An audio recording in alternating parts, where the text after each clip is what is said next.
So the topic we are going to study is based on a very famous writing called Nagarjuna's Letter to a Friend. This is one of the many works of very celebrated Indian master Nagarjuna. Nagarjuna is considered to be the second Buddha, only second to the Buddha because of his great erudite writings and on teachings, crystallization of teachings, and writing them in a very easy to understand by the ordinary. So Nagarjuna was prophesied by the Buddha himself that after his passing away, there will be a bhikkhu, a monk, who will be born. And so Nagarjuna's dating is considered to be roughly around 1st century. And it's considered that he lived as long as 600 years. But I think how mortal he was, we don't really need to deal with it, but how immortal his writing is probably more important. Even if he died young, doesn't matter. his writing has lived so long. So among Buddhist scholars, people say, how could have lived 600 years? And people just worry about that bit. That's not important, but how long his teaching has lived is more important. Anyway, dating-wise, it is he considered that he lived around 1st century, and then its question is how long he may have manifested in different people's life. Anyway, this writing is not unquestionable one. This writing is among his earliest writing, and also not very personal writing. It's a letter that he wrote to his friend in form of a teaching. So it's not written a very complex philosophical text as many of his works are. So it requires not only auto-commentary, which is commentary by him, but also commentary by other teachers, as well as commentaries later on written by Tibetans and so on.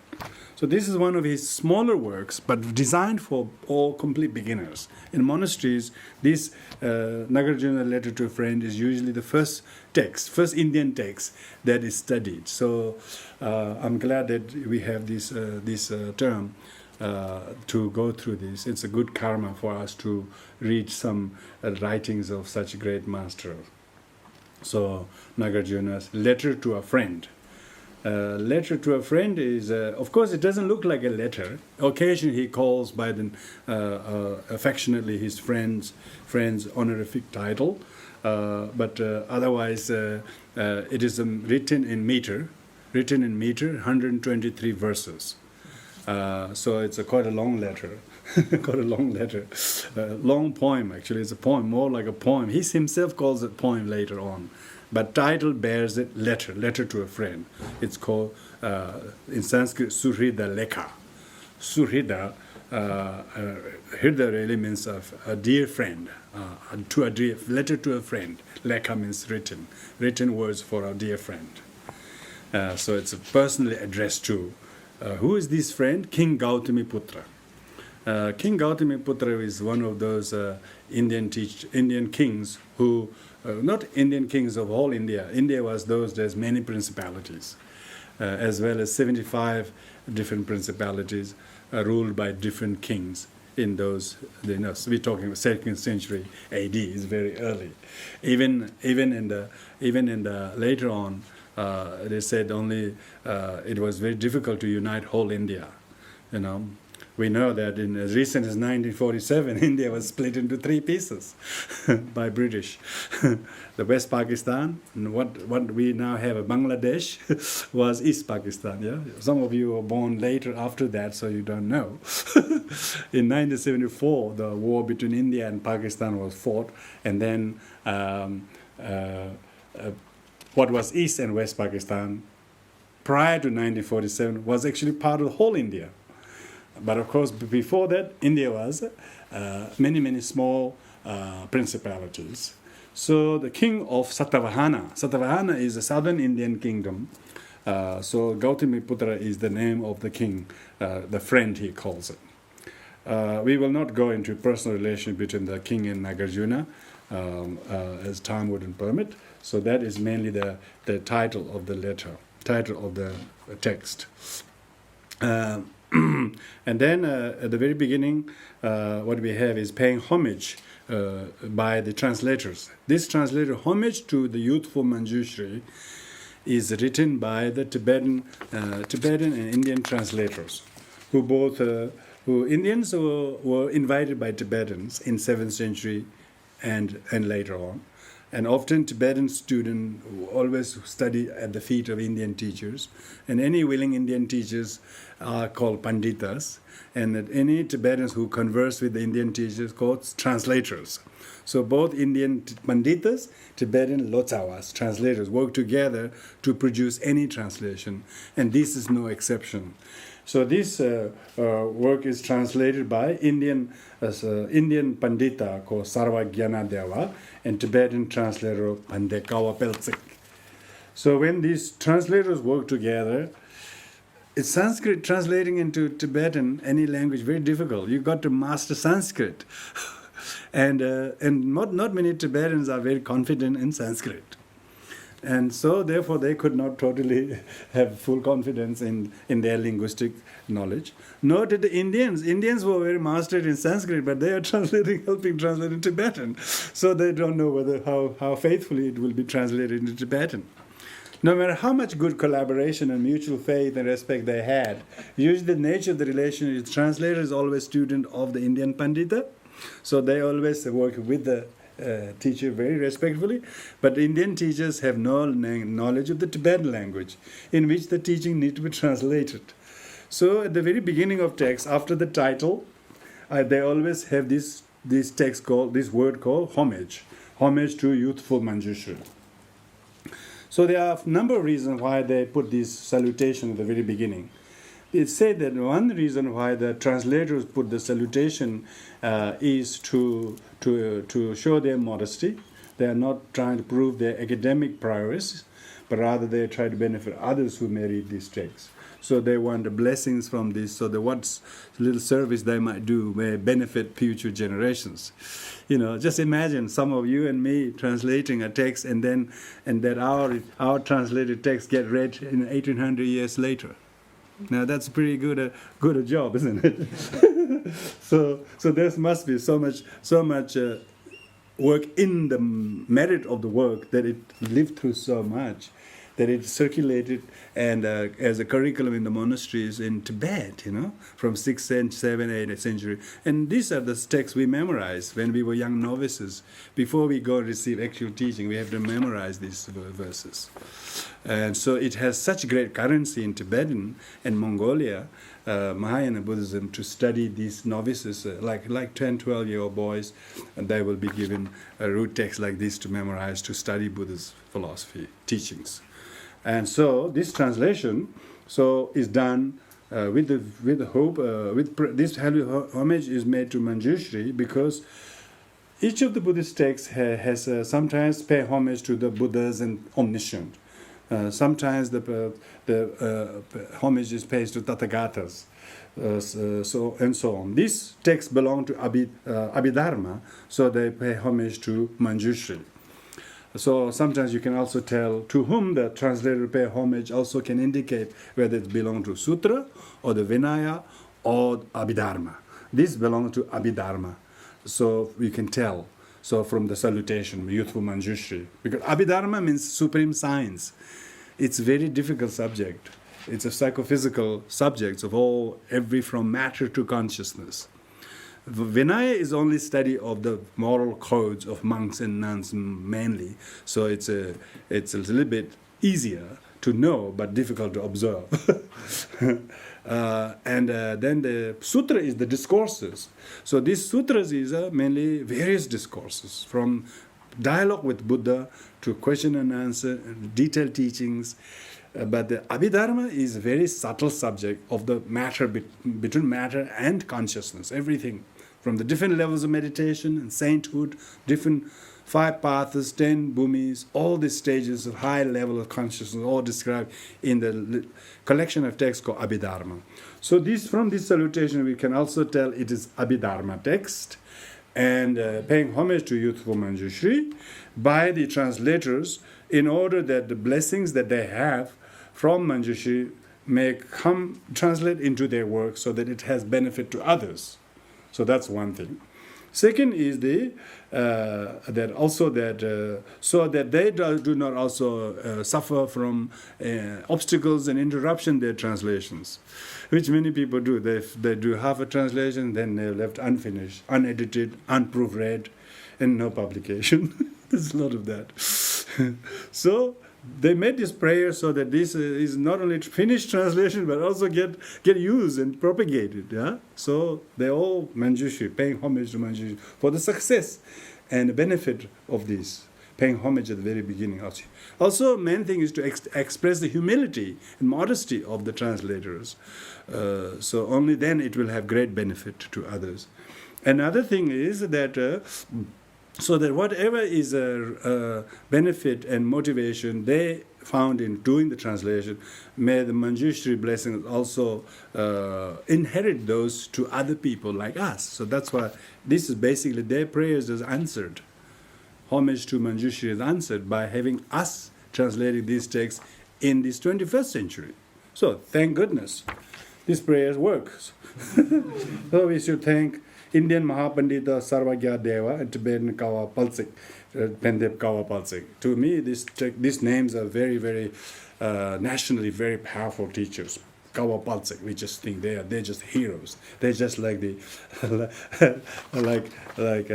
like some great literacy figures in Tibet, yeah, because they are the ones first translated any text into. They're not just this text. They translate many other hundreds of texts, So their name don't appear only in small texts like this huge other body of text.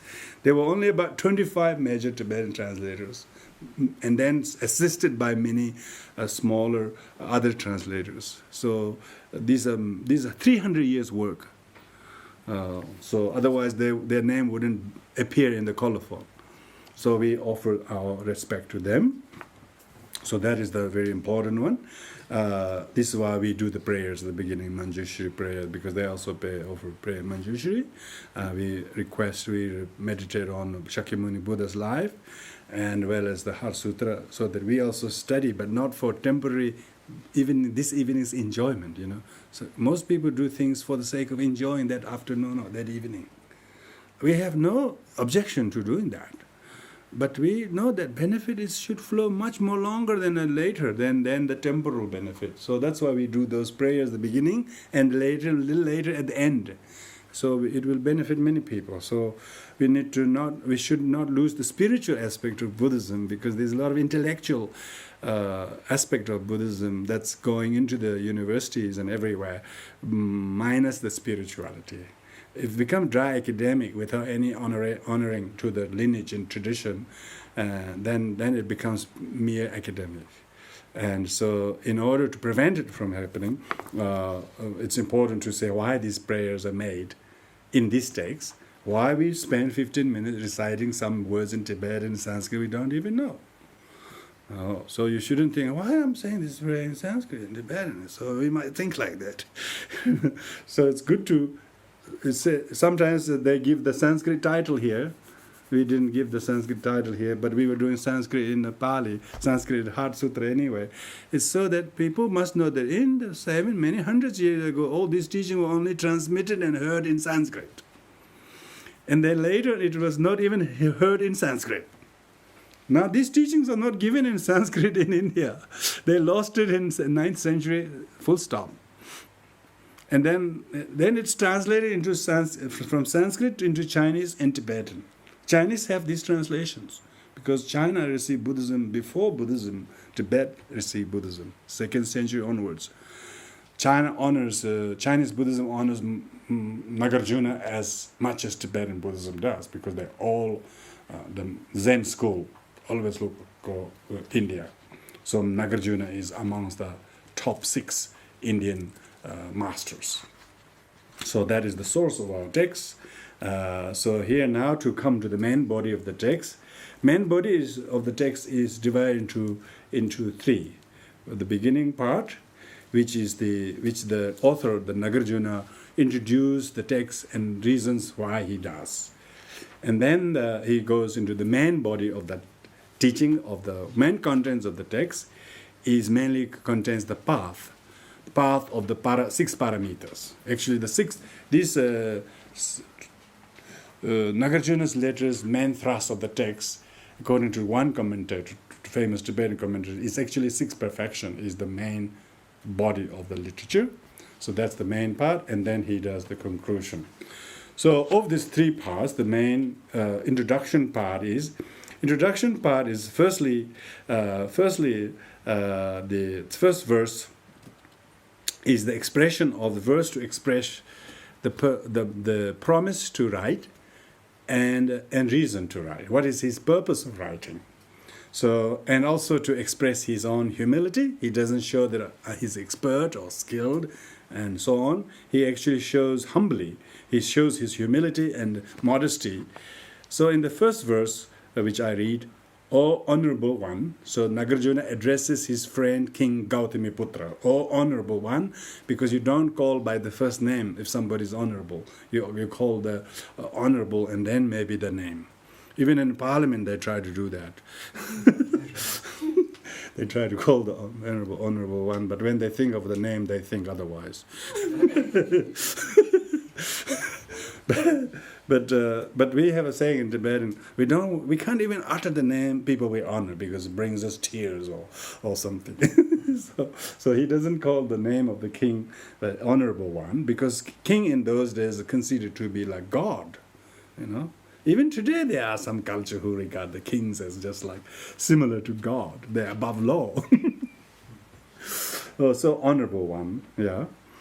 Endowed with virtues. Yeah, Nagarjuna believes that the person who is born as a king must have so many merits and karma earned in many lives to be born into such a blessed family, isn't it? Fortunate family, where everything you ask for are all available, where we struggle a lot, 10, 15 years to get where what they have. They just all born like that, because so therefore endowed with virtues. He heartily calls the king respectfully to his friend, Honorable King Gautamiputra, you who are endowed with virtues. So he's actually encouraging the listener, recipient of this letter, that he already is fortunate. He is already fortunate. He says, as I have distilled the Sugata's teachings, so this means that Nagarjuna has studied the Sutra, Vinaya, Abhidharma all together. He distilled means he has extracted all the essence that are contained in many body of literatures, distilled the Sugata. Sugata is an epithet which means a synonym for the Buddha. Sugata means blissfully gone. Su means bliss or happiness. Gata means gone. Gone in happiness. Gone into happiness. From happiness to happiness. So they have not running away from suffering to happiness. That's not like that. Sugata are bodhisattvas. So meaning I have distilled the Sugata's teachings, meaning Dharma teachings of the Buddha, and composed. He has, instead of leaving the teachings as they are, he has composed, put in his own words, this short, noble poem. He called his writing as a noble, not because the author is great, but because the content is great, you know. Because the content is great. So that you may aspire to the merit. So meaning that even though a king is born with many virtues, but if the virtues are not enhanced, they can be depleted. You know, there is no permanent virtues. So unless you reach enlightenment, even virtues can go decline. So in order that king's virtues do not decline but enhance, so the king become more, not become complacent. I'm born a king, I'm so lucky, and then waste his life in couple of years of power and prestige, then face inevitable old age, sickness and death. None of his royal prestige and power, wealth could stop his all misery that is brought upon by karma. So in order that king does not suffer these but find merit to deal with these things in life, these deserve your attention. So it says, this letter I'm sending, you deserve your attention. Because it's not a short letter, is it? It's 123 verses, so it needs more attention than just one afternoon attention. So this is called almost informing the importance of the contents that this letter bears. So the first verse is very much the why Nagarjuna is writing, because he says the content is the distilled essence of the Sugatas, Sutra, and in Vinaya and Abhidharma. He has put in his own words for the benefit of the king to enhance his merit, and therefore he needs to pay attention. So that's the mission statement why he's writing. And second verse uses the analogy why it is important. They uses the very special analogy. The wise venerate Sugata's image made even of wood and of any type of workmanship. So he uses the people who knows the virtue of the Buddha. Even the Sugata means Buddha. Even if statue is made out of wood or mud or clay, they all honor that statue not because of the material it is made out of, but what it represents. So therefore, he modestly says, just so, though my poem is pitiable, he says, maybe my writing is not satisfactorily likable to the great literalist. Maybe this is just a pitiable way of writing.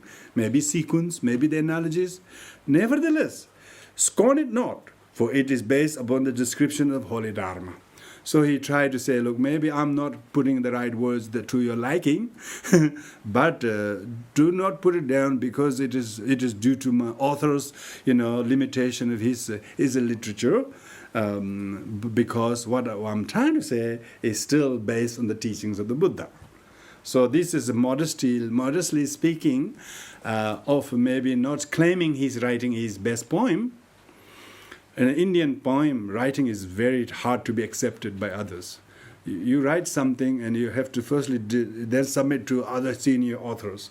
And until they all approve it, they'll tie on a dog's tail and let the dog run in the street and destroy the text. It's not worthy of distribution and publication.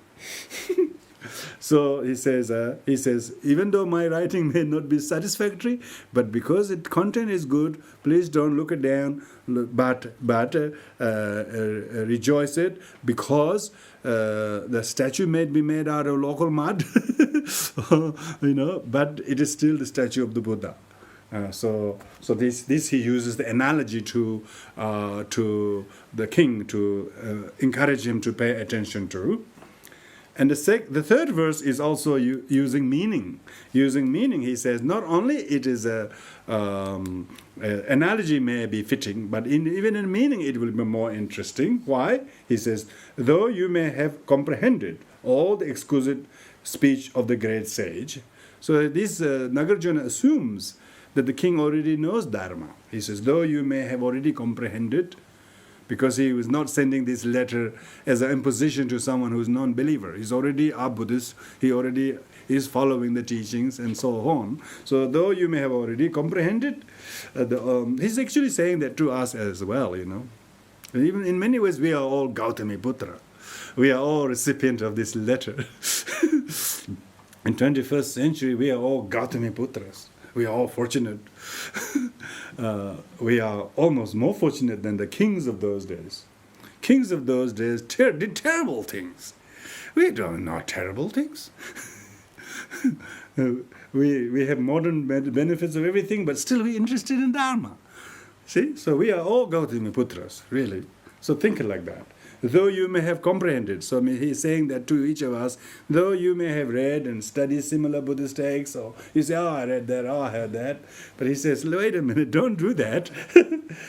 All exquisite speech of the great sage. Great sage refers to the Buddha. It's just an epithet, great sage, Mahamuni. Maha means great, Muni means sage. Buddha's speech. Doesn't that which is made of chalk become whiter still by the moon's light?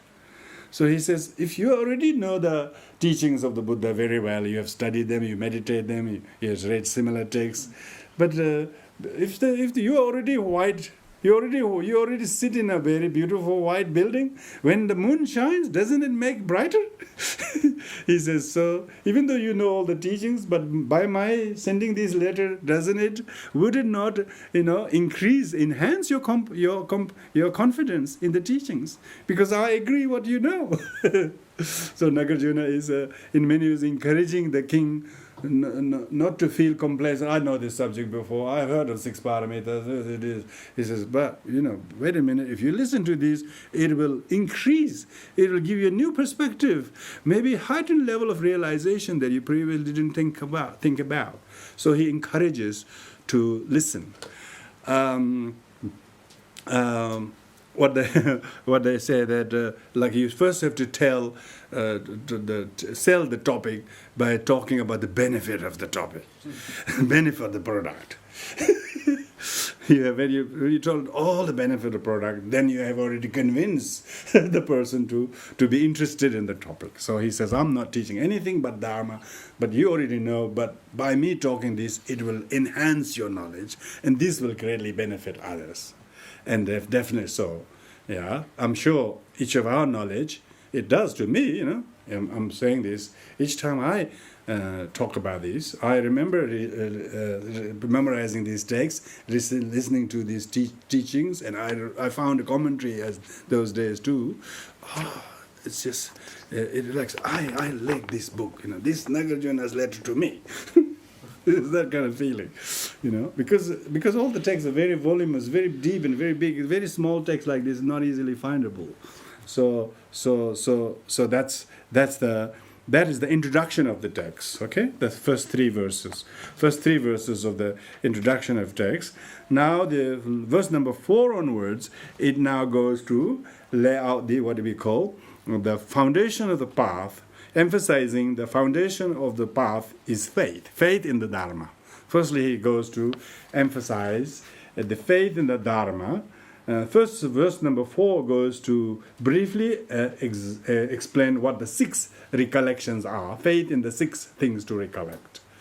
So the victor emphasized 6 recollections. The victor refers to the Buddha. In the Theravada text, you will see 6 recollections. Very important. The recollection of the Buddha. Why recollecting the Buddha is emphasized, is the base of the faith. Is you have to believe in Buddha. You have to understand his teachings, and you have to have faith in learning about the Buddha is going to bring so much benefit and healing in humanity. Suffering will be allayed. You have to have the faith in Dharma and study the subject, because the study of Dharma. Faith in the Dharma will cure your illnesses of afflictions and negative karma. So you have to have faith in the Dharma. If you take a medicine, you take the pills because it will ease the pain in the back or itchiness in the skin. Even for that we have faith in the pills. Dharma will ease all the pains and bruises caused by our negative mind and emotions. And so therefore you got to have faith in the Dharma. And the third is faith in the Sangha. Sangha is the exalted beings who have recovered from the illnesses by taking the Dharma as the medicine. So this refers mainly to the Arhats and Bodhisattvas are realized Sanghas. The conventional Sanghas, like yourself and others, are those on the path, those who are trainee Sanghas, those who are on the trainee wheel. Yeah, training wheel, third wheel, We all on a training wheel have these rusted training wheels, They need to be oiled. They need a new tube. Training wheels. So there's Sangha. So faith in the Buddha, the Dharma, and Sangha. So that's very general. So Nagarjuna is he slowly encourages his friend king, because kings are very proud. They don't want to have faith in Buddha. They got everything. They don't want to have faith in Dharma. They make the rules. So the Nagarjuna brings down the king's pride. No, you have to have faith in these three. Faith in this is the basis of the path. So faith in the Buddha, Dharma, and Sangha. Faith in the Sangha. So those three are called triple gem. Buddha, Dharma, and Sangha are called triple gem. In Buddhism, we regard them as more precious than any gems. More precious than any gems. All the precious gems in any people's house, all the jewelry places put together wouldn't match the actual value it has for you to resolve. They say, in the end, you can't eat money. In the end, you can't eat jewelries. In the end, you need to practice love and kindness. And the teaching of Dharma teaches how to practice that. These are real gem. These are inner gem. There's the inner gem, the faith. Faith is inner gem. It cannot be robbed by others. Outer material wealth and jewelries is subject to danger. So triple gem is the first three recollection. And then the other three recollections are generosity, morality, and the deities. Now this generosity generally, here is a generosity means giving things. Giving from time, to money, to energy, to emotion, to wisdom, and most importantly, spiritual guidance. That's generosity. Morality refers to the abstention of mindfulness to abstain from harmful conducts, actions, speeches, and so on, and instead engaging in a way of doing that benefits, helps, heals, soothes sentient beings. And morality of doing things that are harmonious, that are cause of social happiness and peace. So whatever by doing that actually reduce suffering but promotes happiness. So morality. And the deities. Deities refers to Buddhas and Bodhisattvas in various forms, as well as in India the various worldly gods and deities. And so the deities are mentioned from Brahma and Indra onwards. They are all, some are worldly deities, some are supramundane deities. So this includes both. Supramundane deities in India and most societies, they always have some deities, like Brahma and Indra are not regarded by the Hindus as ordinary deities. They regard them as the God, like a creator of God. Buddhist teaching says they are gods, but they are transient gods. They are not eternal gods. But nevertheless, they need to be respected. Why? Because there's lots of people in your community who respect their God.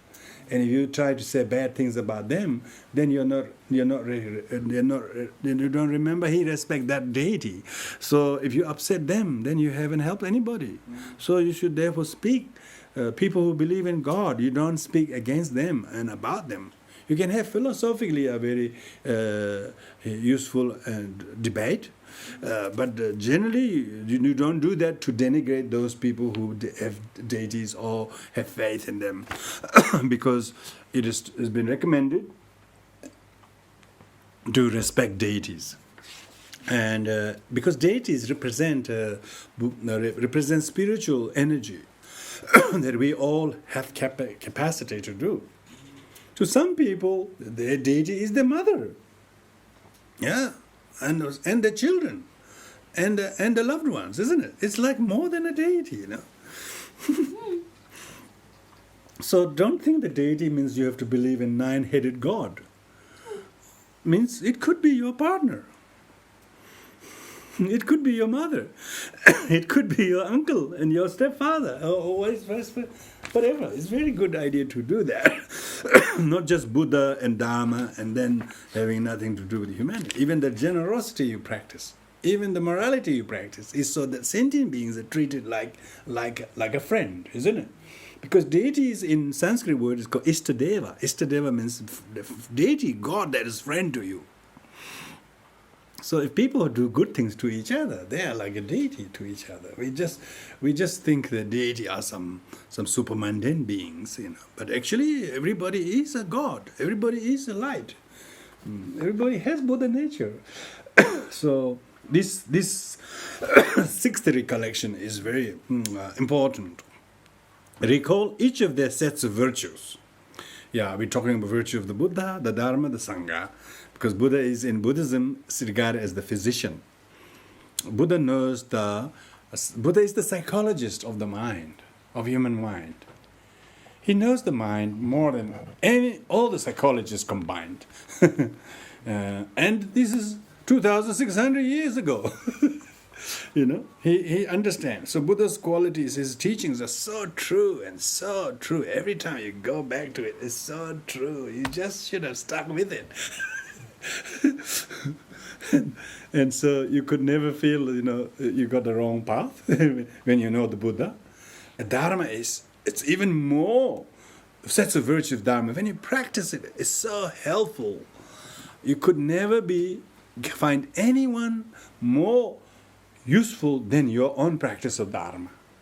So you got to, because then you can change your mind and thoughts and perception of people in no time because of the virtues. And sets of Sangha is by befriending Sangha, even conventional Dharma brothers and sisters, having Dharma brothers and sisters, we become more careful and thoughtful and generous and caring than each other, than ordinary people are to each other. Because we are all mutually tamed by Dharma. We're mutually bounded by our sacred feast that we share of the Dharma, that we have moral duty to be patient towards each other, to be kind towards each other, and to not judge each other. So you realize, when you're around Sangha, I'm sure they'll accept you. They will not push you and never want to see you, that kind of attitude. That's not Sangha. Sangha should embrace all sentient beings as their cause of practice, not create demarcation saying who's friends and who's foes. You don't do that. That's why His Holiness Dalai Lama promotes religious tolerance and great respect to all people, who believers and non-believers included. He go and mix with everyone in order to promote this social harmony, because that is what the Sangha promotes. Sangha should promote humility. Sangha should promote talking nice things about each other. And when you do, if they are in Dharma, they will mind things carefully so that they don't say or do things because they act like I'm a Sangha friend, I should be careful, and so on. So we all learn from each other's kindness, each other's Sanganess, don't we? If we have no Sangha, people become careless. All of a sudden they don't care, they do this, they do that, they don't do that. Even if we make some mistake among Sangha, we apologize each other. We pardon each other and we encourage them not to let themselves down by one mistake and encourage them. And that is meaning of Sangha. So we should recall the forgivingness of each other, Others just don't do that, They just feel they have moral duty to resent rest of life. But those who have Sangha, they should, every 24 hours, they should review their little mistakes and repair them and reconcile with themselves and each other. That's the virtue of Sangha. You will actually see that if this quality exists amongst each other, that's Sangha, virtue of Sangha. And you should think of the merit of generosity. Every little thing we have that we draw happiness is generosity of others. Is from generosity of others. Your life, your body, your education, your freedom, everything is given to us. Previous generation fought war for us to enjoy this democracy, for us to enjoy this freedom. So actually they're hard. We honor the soldiers for fighting wars. It's a form of generosity. Basically, they gave their life for the liberty and equality and decency in human society. So we talk about generosity. Definitely they believe in that. They may not be religious, but that they believe in that. So we must therefore we are rejoicing the generosity of each other. Yeah. And so on. So therefore, remember the virtue of each of these six recollection. Those are the six. So you should remember, by studying a form of Buddhist texts, you should learn this kind of sets of things. What are the 3 gems? What are the 6 recollections? Yeah, so they're slowly covered by these teachings. And now that fourth verse is just a general, introduction of the 6 recollections. And then the fifth verse, which says, constantly practice the 10 paths of virtuous action through body, speech, and mind. Abstain from intoxicants, and likewise take delight in the virtuous livelihood. So the fifth verse is mainly elaboration of what we call this fifth recollection. Fifth recollection is the morality. This morality. So this verse number 5 is elaboration on the morality. But this is we're talking it is not coming to the main body of the 6 paramitas, but generally under the six recollection, the morality is the fifth one. So this verse number 5 is elaborating that. Constantly practice 10 paths of virtuous action. Really mean 10 paths of virtuous action. It says it through body. So physically, there are 3 virtuous actions of the body. That is non-violence, and chastity, and non-theft, meaning generosity. So those are 3 virtuous actions of the body. 4 virtuous actions of speech is telling what is truth and what is meaningful to tell, not telling things that are not true, hearsay, and heard from somebody else, so telling what is fact, and use a language of harmony. That if there are warring parties, fighting people, don't try to widen their misunderstanding, try to mediate them through your kindness. If you use mediatory language about other warring parties, that is the virtuous action of harmonizing people. And use soft and gentle and kind language. That's the third virtuous action speech. Use harmonious, use gentle, courteous, very caring language. Yeah. And the fourth virtuous actions, engage in only in meaningful conversations. Conversation that has benefit to you and to others and to the future.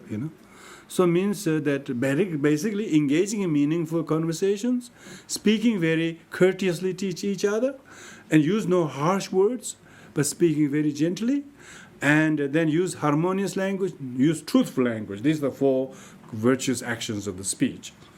3 virtuous actions of the mind. The first one is contentment. Have contentment with things and what you have, whether it's your health or family or whatever it is. Just rejoice and have contentment. Don't try to compare if I had a house like that or friend like that. That's not contentment. That's discontentment. So have contentment, because you won't have that father long. You won't have that mother long. So have contentment with the father you have. And they are not replaceable, by the way. There are no father replacement therapies, So you got to reconnect with father, and then develop contentment, contentment, Even if they're deceased, even you don't have them. There's lots of people are despairing themselves. Oh, I didn't have a good childhood, or that sort of thing. And that's the reason. They should actually remedy that by developing contentment. You should have thought what what others have. Then you realize how better yours is. So contentment. The first virtue is contentment, and second virtuous action of mind is loving kindness and compassion. Practice love and kindness to sentient beings. And the third virtuous action of the mind is have faith in the law of cause and effect, law of karma. Yeah, and Yeah, these are the 10 virtuous actions. So here he gently introduced, instead of talking of the 10 non-virtuous action, he first talked of the 10 virtuous action, which is quite a departure, because for most of the literature always tell you thou shalt not. At least Nagarjuna says the king wouldn't go very well if I tell him all the thou shalt not first. So he slowly introduced thou shalls, which are 10. Of course, the opposite of that is thou shalt not. So if you do the thou shalls, then you don't have to talk much about the thou shalt nots. So therefore, they say that this Nagarjuna's letter is very friendly for lay people. He slowly introduced verse by verse, especially if you stay in the first few verses. So that's why it's good to have 8 weeks to go through all the first few verses, very gently introducing. And the verse number 5 is that the elaboration on the recollection of morality. And then the sixth verse is the reads here: recognizing the wealth to be ephemeral and insubstantial. Practice right giving towards bhikkhus, Brahmins, the poor, and spiritual friends. In the next world, there is no better friend than giving. So now this verse number 6 is elaboration on the recollection of generosity. Yeah, recollect, because here in the previous verse number 4 he just mentioned generosity, but he didn't explain what the generosities are. So here he's talking about that you should practice mainly generosity here, material generosity, because lay people should first practice material generosity. He says, recognizing wealth to be ephemeral and insubstantial, meaning your wealth, if you have it, one day you won't have it. You don't know where did it go. So instead of keeping and hoarding, because it is ephemeral, means it's like a mirage. It is there, but when you looked at it, it's not there. Sometimes people have like that. People invest money in the super or something. It's a super loss. Becomes super loss. If they practice generosity, thinking it's ephemeral, because it is ephemeral, isn't it? Because if the value get lost and crash of the, it's an ephemeral.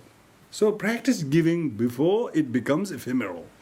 Insubstantial, well, there isn't much. You thought you had much, but now it's nothing. No value has gone at all. It has dropped down so much value. So practice while there are still there something. To whom? Practice right giving. Right giving means firstly the ephemeral material possessions are probably you have gotten it yourself, maybe from others people's gift and so on. And practice right giving means right giving shouldn't be giving things you robbed from others, you cheated from others. Right giving means don't give something you have taken from others, but give those that are dear to yourself, but you knowing these are ephemeral, this will be cause of conflict and fight. If I give now, they'll be far better. So practice right living towards bhikshus. So here he lists the various objects of recipient. From the Buddhist point of view, there are a number of objects. Some are objects of veneration, others objects of pity, others objects of gratitude, others object of noble cause, isn't it? Some people have their favorite charity. That means favorite charity is one of the category we can add to it. So Buddhists respect bhikkhus. Bhikkhus are monks and nuns, basically ordained monks and nuns. So first one has to offer food and clothes, because you don't give gold and silver to monks. So they only want lunch or something like that. So it's very simple but very practical. And it's very necessary to do. And so offer food. If you give food to people, they're happy already. So food to the bhikkhus. Brahmins are in India. The Brahmins are high caste, and those who are religious, they are basically religious. They are priests, basically priests. They observe very strict vegetarian, vegetable too.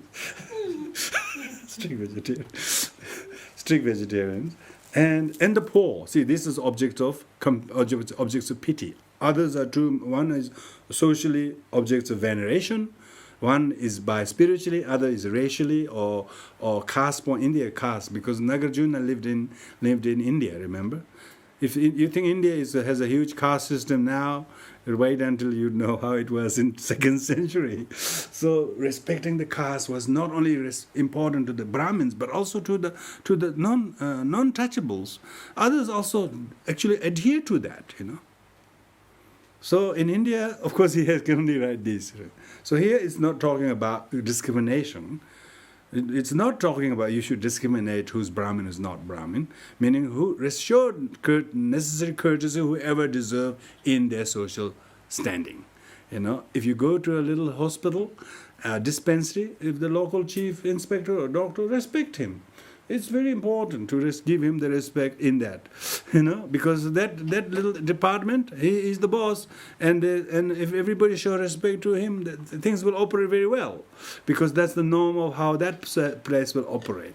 In India, respecting Brahmin was the way to go. So we are not saying, what if we have no Brahmins in Australia? What are we going to do? It means every single leader in a little home or little unit, just respect him. That will bring happiness. If people start disrespecting somebody, then it brings a lot of conflict. So here talking about respect, because respect is a form of generosity, And poor needs food, clothes, shelter, and medicine. Medicine. Not just giving things what we don't want to the poor, actually giving things, because they says you should practice right giving, Right giving is not giving what we don't want, but giving what we wouldn't even use for ourselves for the poor. That will be right giving. Then they bring really happiness. They'll remember the kindness of humanity for the rest. Like we were refugees, we were dying, starvation, of sickness and everything. When we saw the bag full of white beans brought to us, we were very happy. We didn't know what to do with white beans, but we were very happy because we know that they are bringing this all the way from South India or Thailand or America, specially made bags. It's written on the bag. It's written, donation to the Tibetans or something. And not just Tibetans, to all refugees, And we see these bags, it brings tear to us because we know how much people care us and bring this food on thousands of miles flying and bring then the porters carrying through the mountains, bringing where we are. So you see the generosity is very, very humanity. So talking about giving the poor, devastated by war or famine or political or whatever it is, you should really look after them. And that's looking after them. And spiritual friends, your friends. So this is encouragement to practice generosity to this. And of course, it doesn't list, but it also includes your parents. Is this parents very important? We should practice generosity to parents. Maybe most parents are richer than us, so maybe we don't have to give money to them. But they are really poor. They don't get much attention.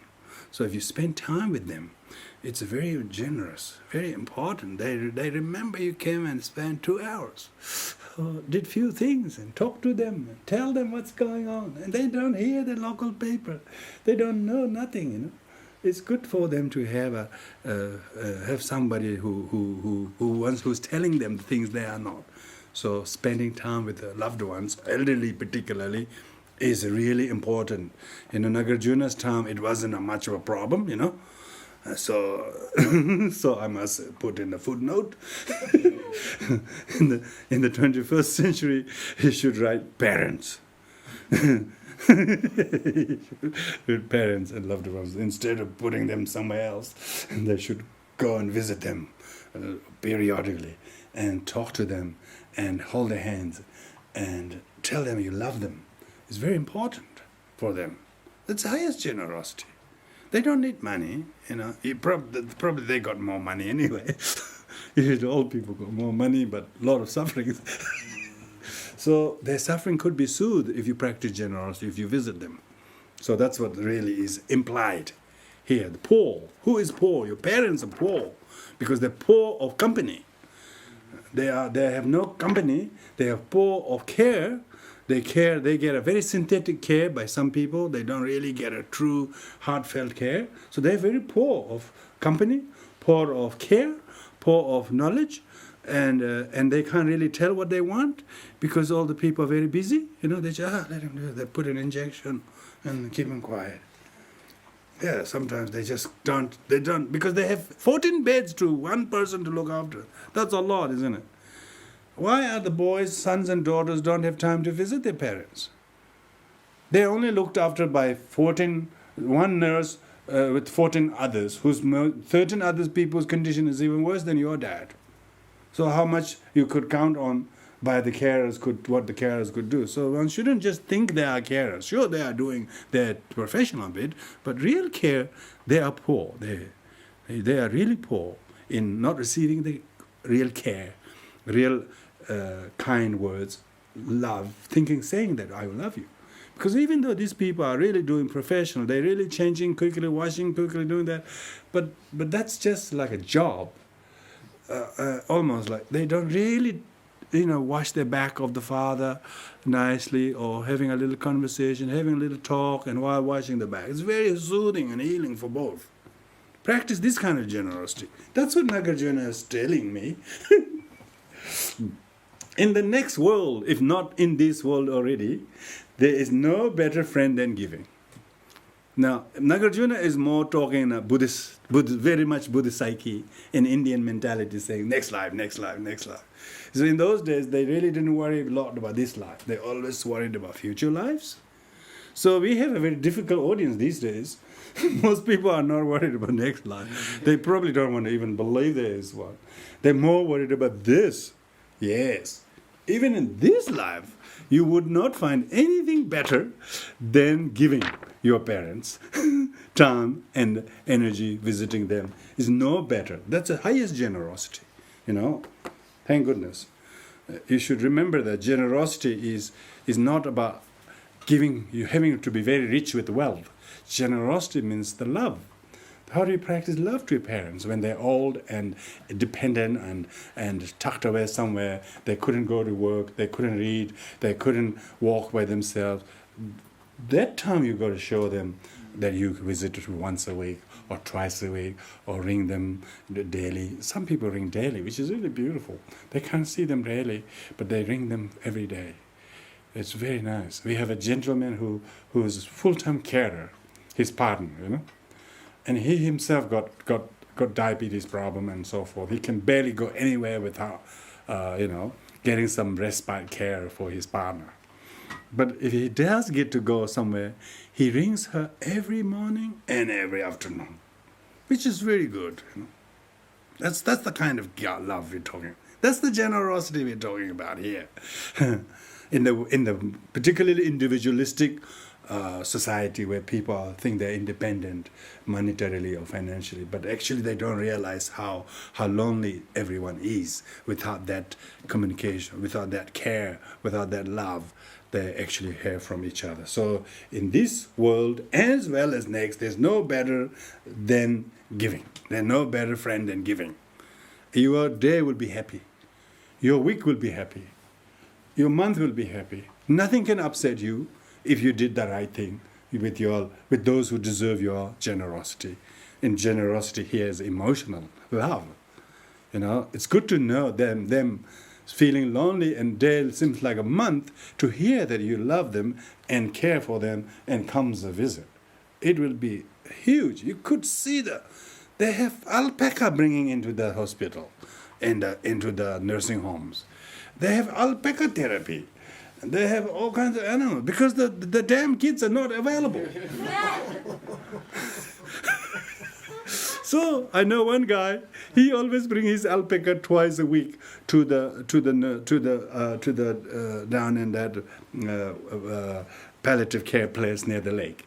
He goes there and he takes the alpaca to everywhere. Every patient get to hug the alpaca, talk a little bit, and he knows it's very, very therapeutic for the people to have someone to hug and talk, and alpaca just goes there.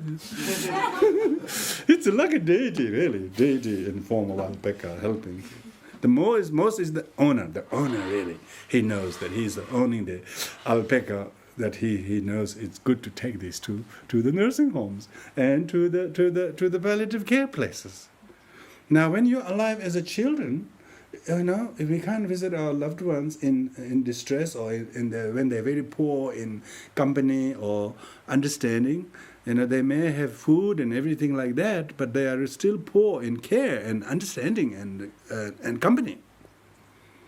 That's what Nagarjuna is talking. That's what I can hear. More relevant to us, because we can't see many bhikkhus and Brahmins. And even poor we are not allowed to give.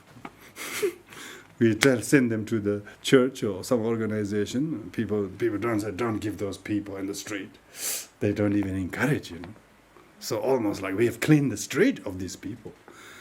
But the more needy people who are deserving of our generosity is our parents, our loved ones. Those who are not happy with you, just go and give something. It will definitely heal it. Amazing how a gift can heal things. Don't talk much, just give it. Means that you care for them. And they will find a lot of humanity in that.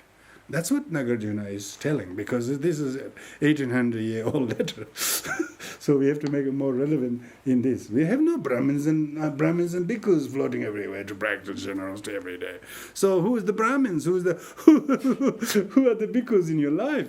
Yeah, whoever, nearest to you and dearest to you, but we are not for some reason giving enough time. Either we are poor in time, are we? So we should make rich in time, go and visit them. If they are poor in company, give our company. and tell them you love. Tell them I'm sorry if they are angry about something. And that is poor in healing. They are not healed because we haven't apologized. If we apologize them, that's the highest generosity. So that's what I'm getting these kind of messages, not as a medium. Not as a medium, but when I'm talking through this, try to relativize make it Nagarjuna letter relevant, say give to Brahmins and bhikkhus. Oh, what are they talking about here? We have to go live in India or in Thailand or somewhere where there's a bhikkhu, there's no Brahmin. Where there's Brahmin, there's no bhikkhus. So in India, there are Brahmins who are pretending as bhikkhus these days. I'm told, all the Brahmins put on robes and line up with all the other bhikkhus, because the bhikkhus are more respected than the Brahmins. You can see why culturally it's not everywhere that you find the same kind of objects of recipient, but you will always see wherever you are that everybody got parents, everybody got grandparents, everybody got parent in-laws. We have to be kind to them, we have to respect them. And this will be like a friend to you in this life. You couldn't find better friend than your own generosity, than your own kindness to others. And this is what we call the elaboration on the recollection on the practice of generosity. Generosity.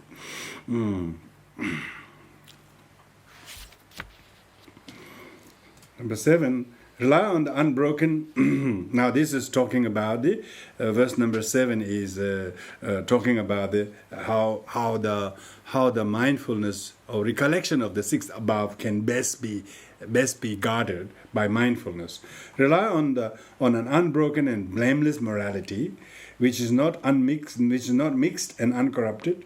Morality is the foundation of all virtues, as is earth for all animate and inanimate things. So here he goes to summarize the importance of the morality. The morality here refers to not only abstention or doing the 10 virtuous things, but talking about even the 10 virtuous things by the book is correct, but rely on unbroken and blameless morality. Because even if you did something right, but if you did something good, but if you are not tolerant to others who are unlike us, judge them, that is blameful morality. Because then your morality hasn't really given you any moral standing to help and support others. You're judging others. You're dividing others. So blameless morality, which is not mixed with ego. saying, I'm better than them, he is not as good as what he knows, and so on. If then the one's morality has become cause of ego boosting, so mixed with egotistical mind and uncorrupted. So the morality, one is not using one's morality to paint as if one is so immaculate, Uncorrupted morality is people are not only moral, but they're still humble. They still tell how imperfect they are. That is the kind of uncorrupted morality. And those who can't tolerate other people's immorality probably have the corrupted morality themselves. Morality, therefore, is the foundation of all the virtues. Like the earth is foundation for all animate and inanimate phenomena. So here there's this. Of course, it will be elaborated later on. Later on, more detail. 3 types of morality. Morality of abstention from harmful doings. That's the first type of morality. And second type of morality of adopting wholesome things that are good. That are good, socially and culturally perceived to be good. And third is, in spite of this abstention from the bad, say a person doesn't kill, he's abstained from killing. He fish, he hunt, he thinks it's sport, he thinks he's right or something. Now he no longer does. He abstained from killing, and then he instead maybe saves lives. Saves animals who are destined to be killed. So he not only stops himself killing, but saves others. So these two: one is abstention from killing, another is protecting from those who are going to be killed, and third is that how does his abstention from killing and how his practice of saving lives is now going to be third morality of benefiting others. Because some people's morality only causes to think that they are better, so they have opponent, Because they are moral, they are against immoral people. But morality benefiting other people is that you do that not to boost yourself as better than the others, or somebody as non-deserving of respect because they're immoral. Then your morality has only divided the humanity. So the third morality is you try to bring together that whatever is beneficial. So therefore, the third type of morality benefiting others, so that your goodness doesn't become superiority, you don't suffer from superiority complex, nor you belittle those who are immoral, but instead you still, those people who have immoral conduct, you still talk about their other virtues. You start to speak, they still have other virtues and qualities. That is then person's morality is really beneficial. He's not making the person to feel bad because that is his weakness. Others notice that, but nobody speaks his other good qualities. Then definitely people will belittle, look down upon him, and definitely that is one who has the third morality of benefiting. He still talks about the virtues of other people, virtues of those very people who are looked down by other people, and his own morality, he does not take credit to himself. He doesn't boost his pride and ego, and as he or she is immaculate, he still have a lot of more humility. So that is then people who sees, they know that you are much more better than you are humbled about, but still your humility is the most important quality than your morality. So they say humility is the highest morality, not because you're moral, but you're on top of that. You're so humble as you still got a lot of faults. You never judge others, and you don't denigrate those who have faults, which many people have. So he never denigrates, criticizes others. That would be the highest morality. That is morality of benefit. Because other people, there are lots of people, they are righteous, but because they're righteous, now they have so many antis, so many to whom they are intolerant. They're very critical of others because. Like the people we have in monasteries nowadays, a lot of vegetarianism is now coming up strong. In the past there wasn't. So some monks are becoming very strong advocate of vegetarian, which is really good that they have become vegetarian. But they almost become impatient with the non-vegetarians. Then the monastery have a now problem between two groups of monks who are vegetarian, who are non-vegetarian. Non-vegetarian monks are very intolerant toward the non-vegetarian monks. That's exactly the third morality is not realized. They have abstained from eating meat. That's good. But that doesn't justify them to criticize those who does for whatever reasons. Reason may be totally judgeable, but who want to judge anybody anyway? Particularly if you have any morality, you wouldn't judge others. But the one who judges shows that he doesn't have fun. He doesn't have fun. Particularly, he doesn't have the third type of morality. Yeah, third type of morality. So when it talks about this unbroken, blameless, unmixed, uncorrupted, this is referring to the having that kind of level of morality. Now the verse number 8 from here now moves to the main part of the text. Up to verse number 7, he has only talked mainly about the six recollections in more briefly and detail. Now the verse number 8 onwards, he goes to lay out the main thrust of the text, which is called 6 paramitas. 6 parameters. So in this first verse number 8, he lists what the 6 parameters are briefly. He says giving, morality, patience, diligence, concentration, and likewise wisdom. So these are called 6 parameters. Paramita means transcendental. Actually means transcendental. Transcendental, and also means that which has gone the other shore. So it means gone the other shore, means beyond ordinary generosity, beyond ordinary. So we can call them, therefore, giving paramita, or paramita is Sanskrit word, Paramita. Param means really sacred. Sacred really means very sacred or supreme. Ita means going, or reaching supreme state.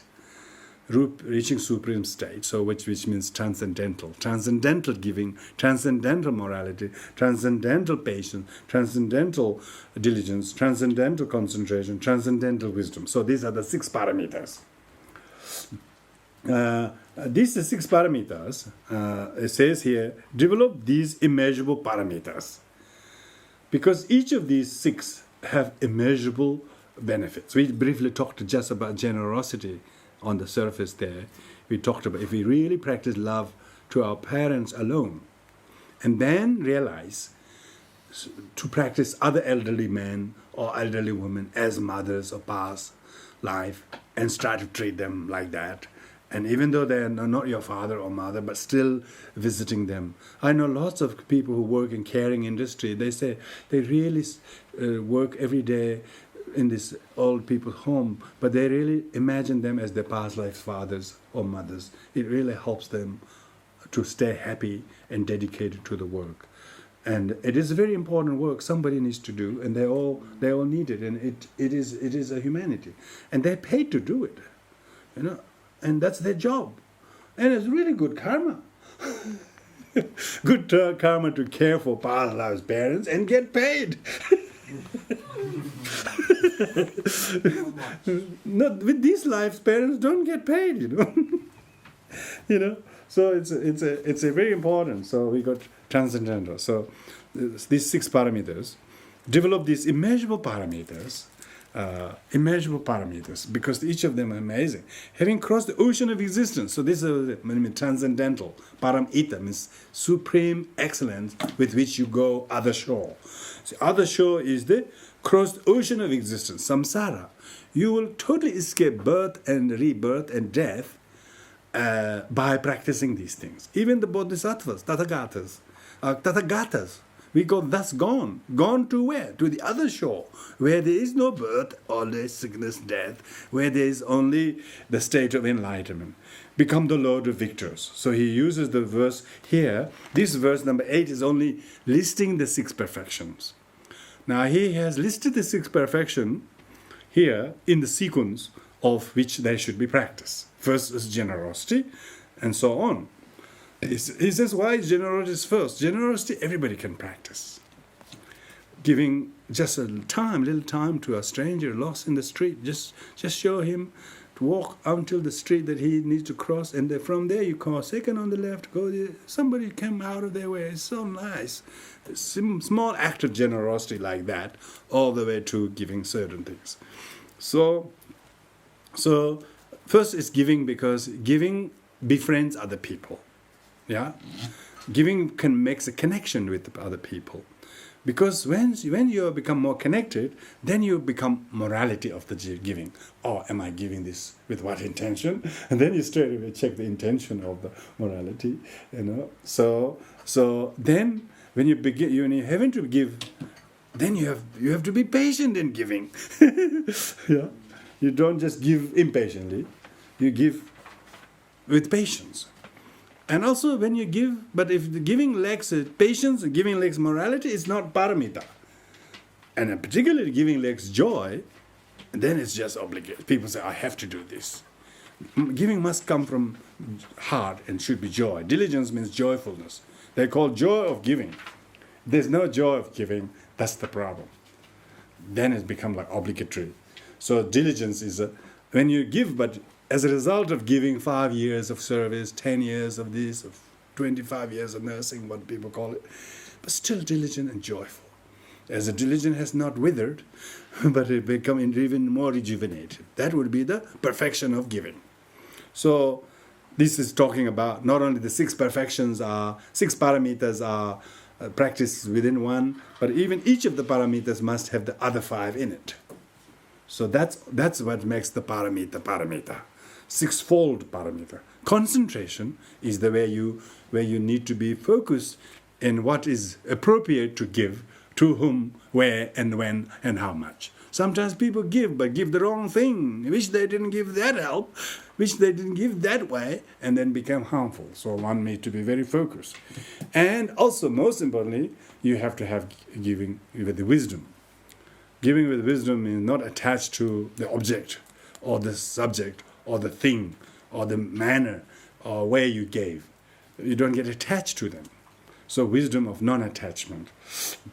Develop these immeasurable paramitas, and if you do this, it will cross the ocean of samsara.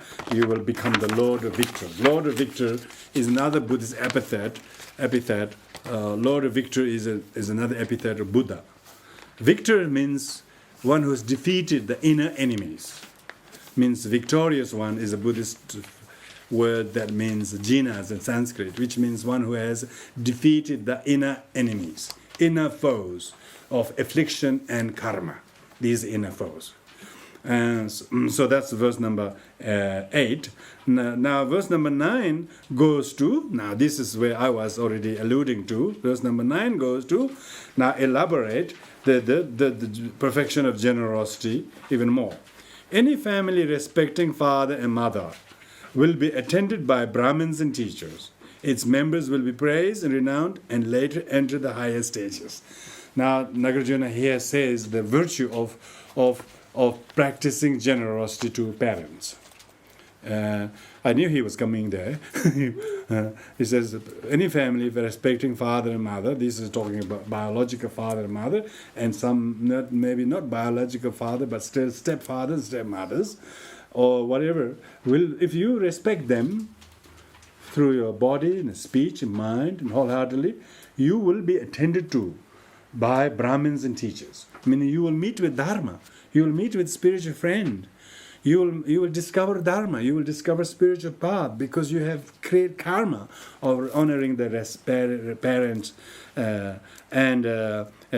It's members and people who do that, people show that kindness to the parents, becomes the cause of great joy and praiseworthy quality of others. People will love how they look after. Like I can't stop rejoicing my late sister-in-law, She cared for my parents as none of our brothers and sisters could have done better. We even envy that she's so good. We rejoice, of course. We rejoice that she's so good, And so that sort of thing, that's true. You don't have to tell two people to praise somebody.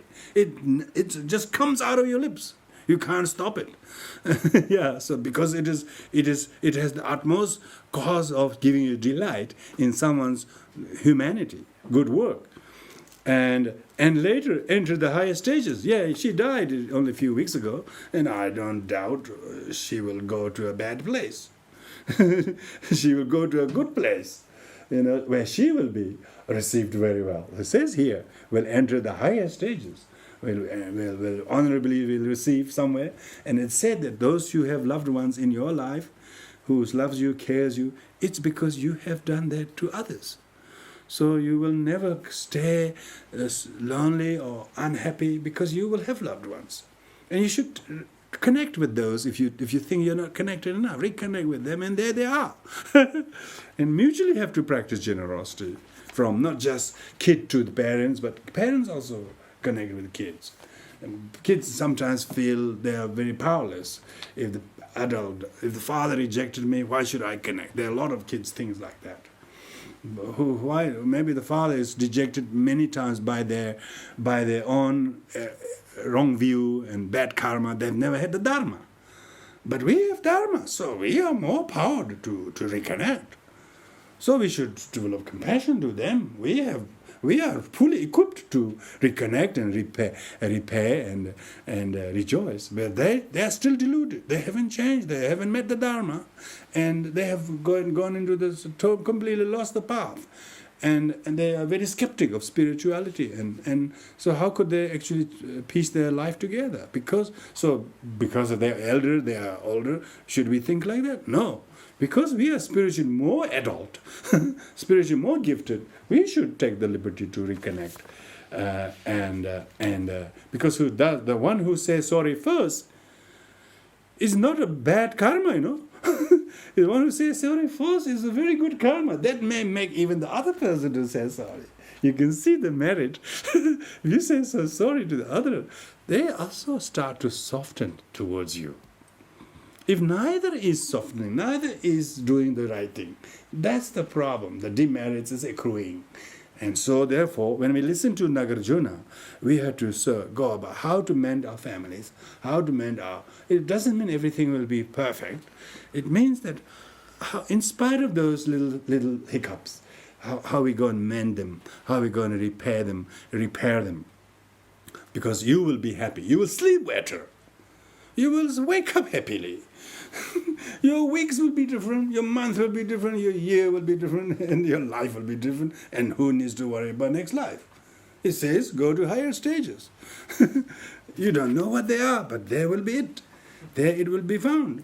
So that is the elaboration on the importance of generosity to our parents. Again, now the verse number 10, 12, 13, 14, all these are elaboration on the perfection of morality. So the verse number, what we just went through, the verse number 9 is the perfection of generosity and abandon. So now it's talking about abstaining from the wrongdoings, which is the opposite of the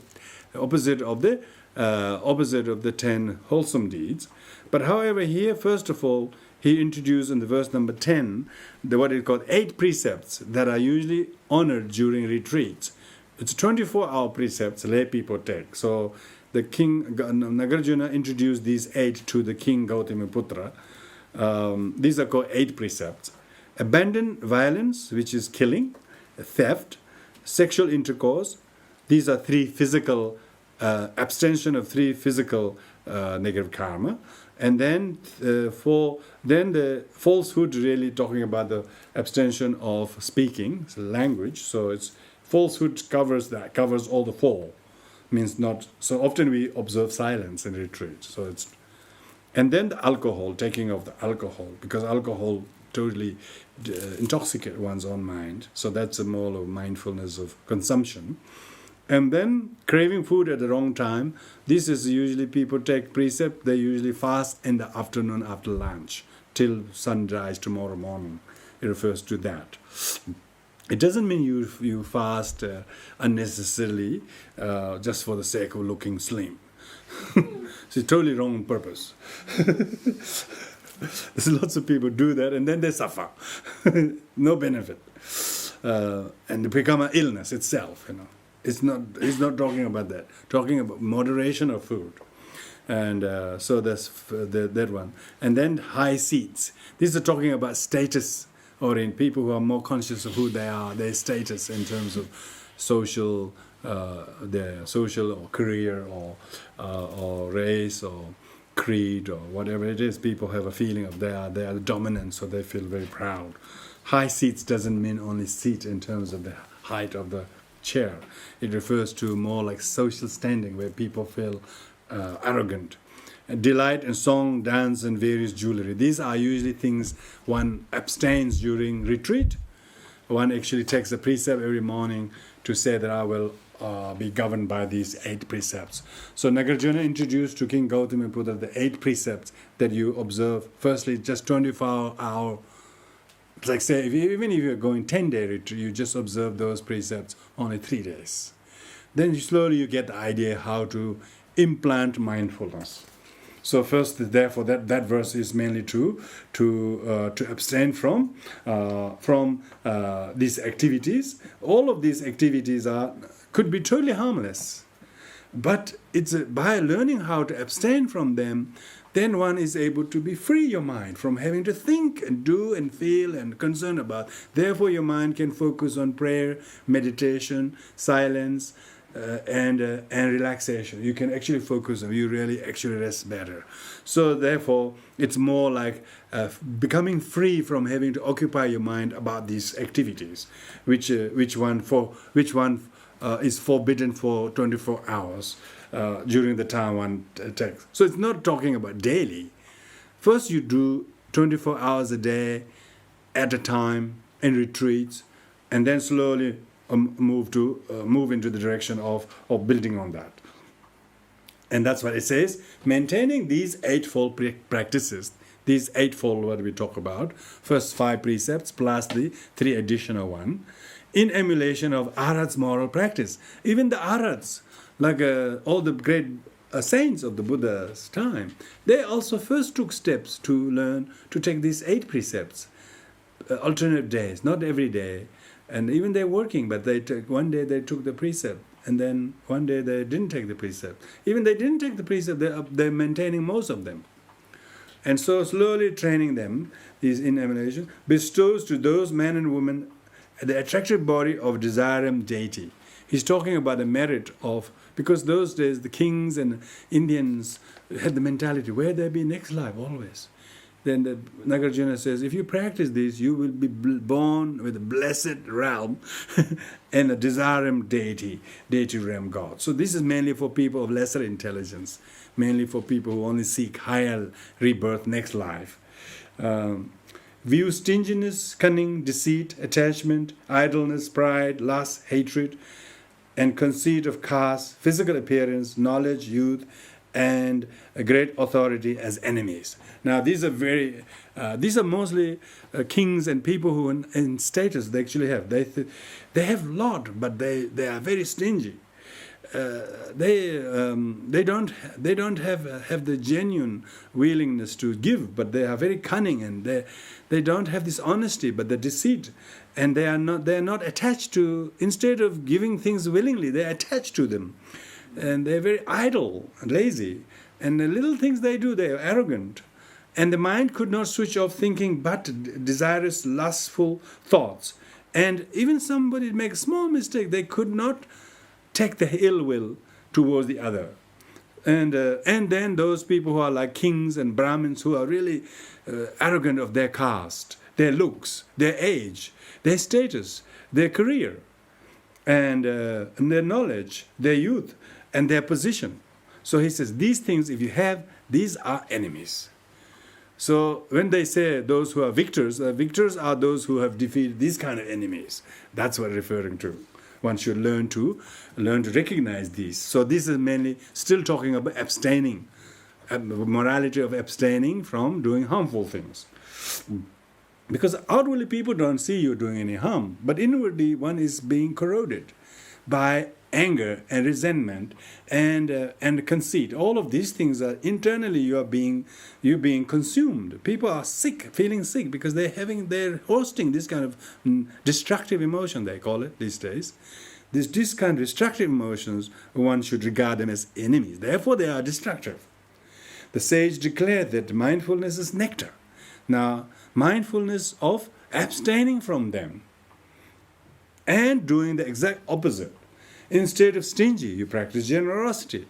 Instead of being, so all the opposite, practice all the opposite of it. Antithesis of all of these are the nectar. It's just like if you have a boil burning and really painful, if it's healed, you can see that it's completely healed like that. If you take those boils of hate, and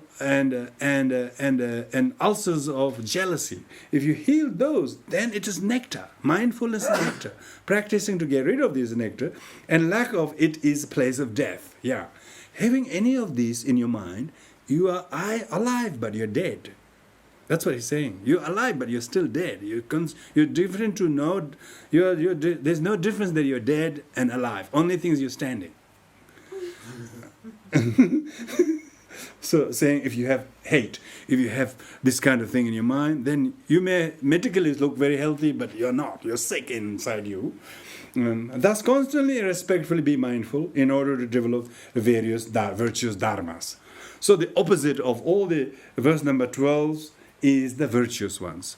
So one is therefore learns to lean onto the adopting the wholesome deeds is the second type of morality, wasn't it? Second type of morality.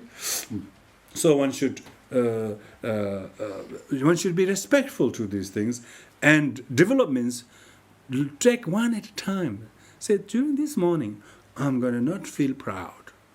During this afternoon, I'm not think of hate. During this morning, I'm not going to think all of this. Until tea break, I wouldn't say a word. Something like that. You step by step, developments take step by step, and then you realize next time you feel like saying, but you didn't need to say it. And then you realize this amazing power of restraint. You thought about it, but you don't say it. And you don't say it, and you don't feel it anymore. So it doesn't occupy you.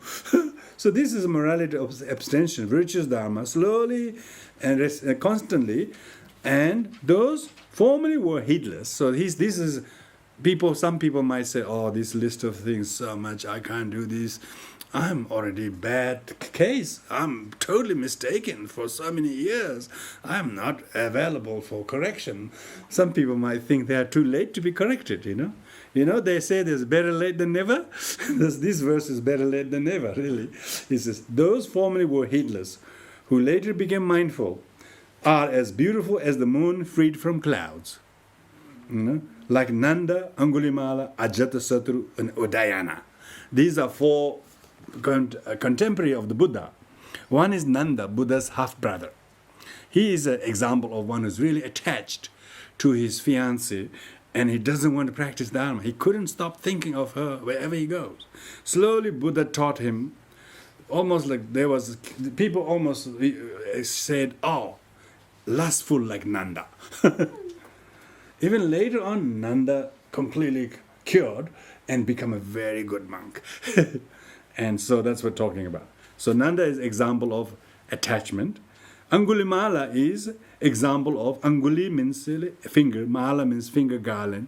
This is a guy who got guided by a terrible, wrong spiritual path, who believed that if you kill 1,000 people in the name of the religion and prove that you have done that, you will gain salvation. So he was wrongly guided by his teacher in case of doing that.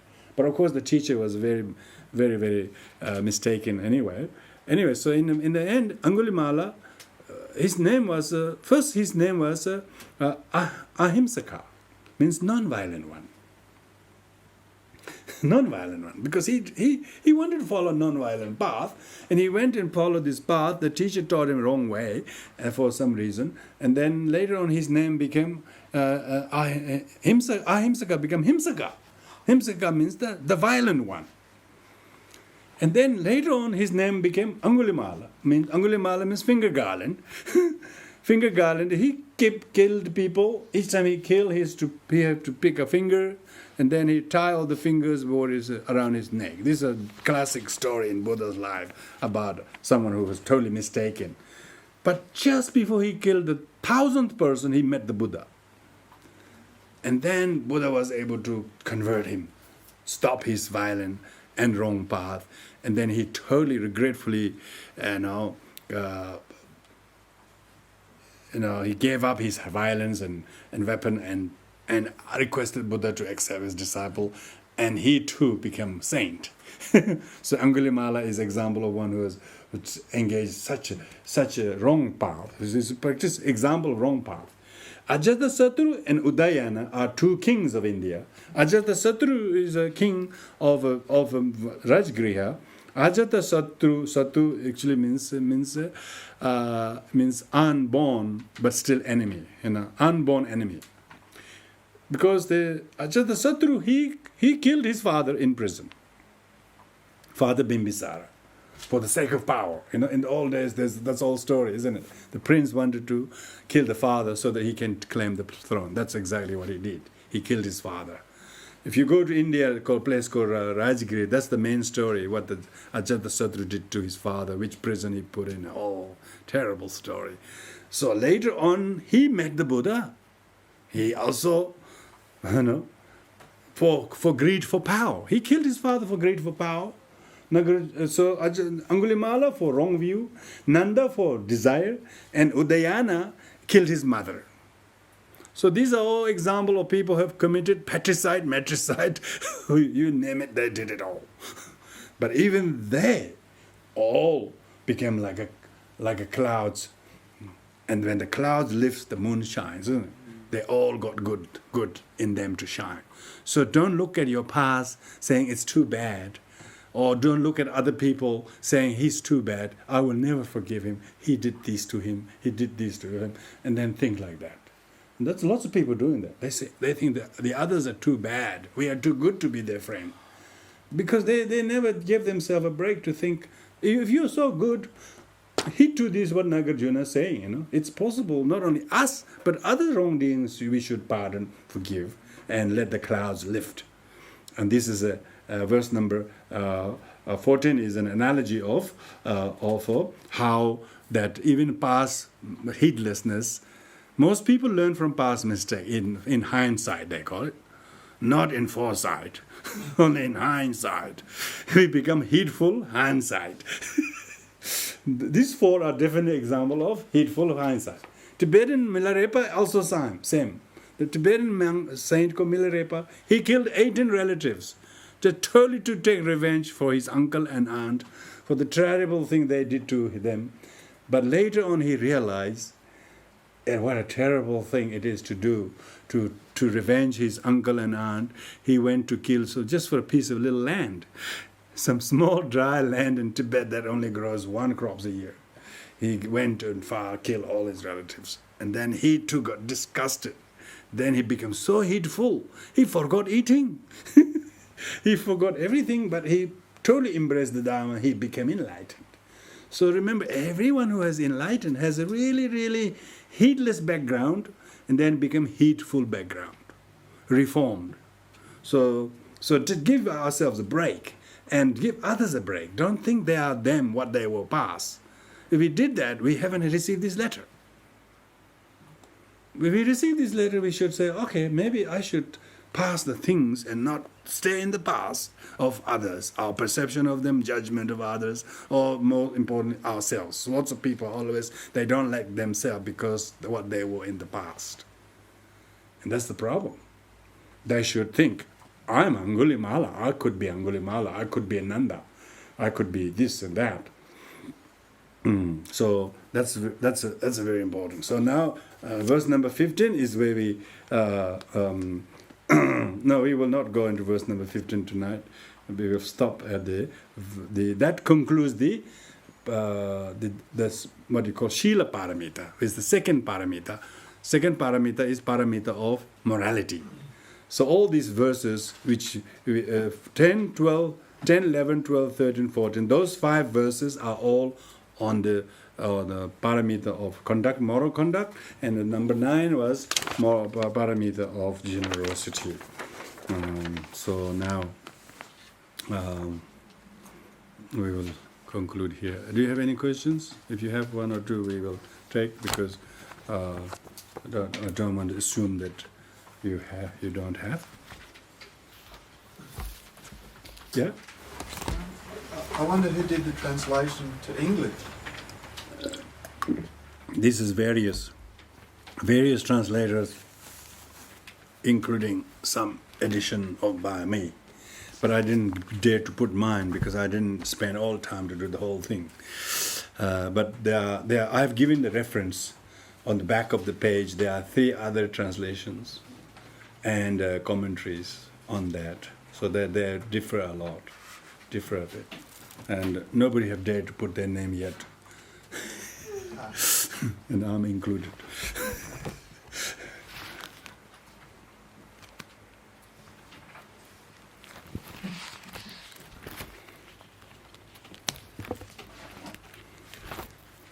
So with this, we will now conclude by dedicating the merits of listening to these teachings and being here. And I think there have been lots of points there tonight. There's a lot of merit in thinking about them, not just listening, but also subsequently thinking, and then also try to apply some of the things which you found personally very revealing to us, very poignant to us, and then here the effort and the time of Nagarjuna's writing this was a letter, because he definitely would have vision to write this to all future sentient beings, and that people are studying these texts is a very good thing. We have good karma to have this kind of setup together to study this here. So we should send the goodness of this to everyone out there by saying these prayers on page 11 and 12.